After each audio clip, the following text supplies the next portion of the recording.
Every year, hundreds of students in the Green Bay School District regularly skip school. Truancy is a problem the district has been fighting for some time now. This year, officials are taking a different approach to get kids to class.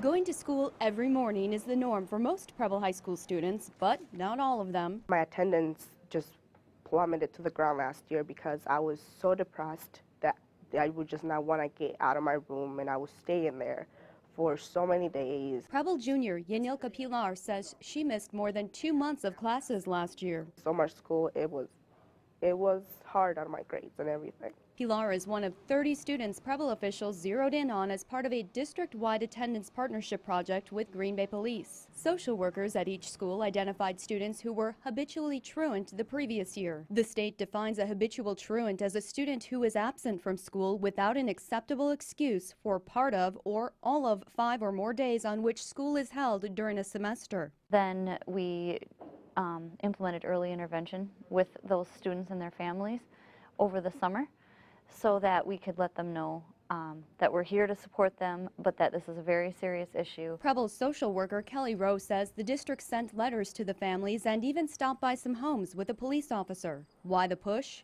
Here are the facts. Statistics show the overall truancy rate in Wisconsin at 9% last year. The Green Bay Area Public School District was worse at 11.6% with just more than 2,200 habitually truant students. Preble fares better but is still above the state average with a truancy rate at 9.8% last year. That equals more than 200 habitually truant students. It's not always that they don't want to be at school.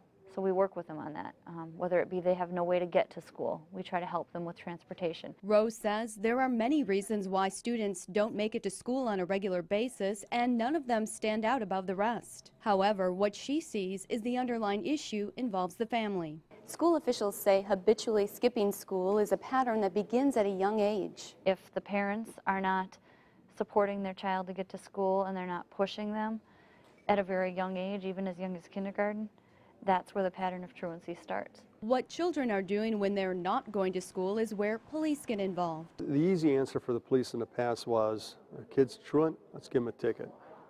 Boom, we're done with it.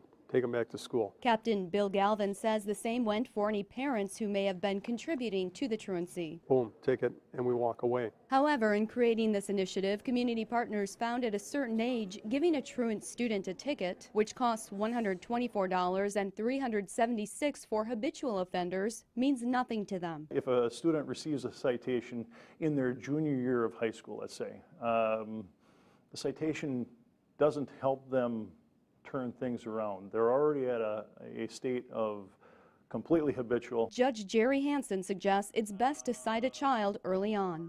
Middle school years or even the elementary years, we can try to turn them around with that. That's just one tool to try and help a student understand they've got to go to school. Following an intervention with families, if parents still don't understand their duties in getting a child to school, Galvin promises consequences. Those include a $376 contributing to truancy ticket. We have assurances from the district attorney that in specific extreme cases he will prosecute parents. And from the municipal judge, he's assured us that he will follow through with parents. At Preble, school officials are tracking the students they worked with over the summer. She's a success story, at least so far. Rowe is talking about Pilar. I've come to school every day so far. I've turned in all my assignments.